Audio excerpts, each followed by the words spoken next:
நம்ம வாழ்க்கையில நம்ம ரொம்ப ப்ரொடெக்டடா இருக்கணும். நமக்கு எந்த ஒரு தேவையில்லாத தீண்டுதலும் ஏற்படக்கூடாதுன்னு நீங்க நினைக்கிறீங்களா? அப்போ இந்த 4 சூறாக்களையும் எப்போதுமே ஓதிட்டே இருங்க. முதலாவது சூரத்துல் முல்க்.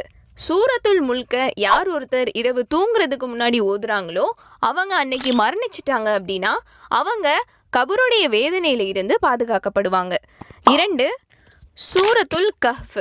இதை ஜுமாவுடைய நாளில் யார் தவறாமல் ஓதுறாங்களோ அவங்க தஜ்ஜாலுடைய குழப்பத்தை விட்டும் தீங்க விட்டும் பாதுகாக்கப்படுவாங்க. 3 ஆயத்துல் குர்சி. இது சூறா கிடையாது, ஒரு துவா தான். இதை எப்போ எல்லாம் நம்ம ஓதுறோமோ அப்போ ஷைத்தான் மற்றும் ஜின்களுடைய தீங்கில் இருந்து நம்ம பாதுகாப்பு பெறுவோம்.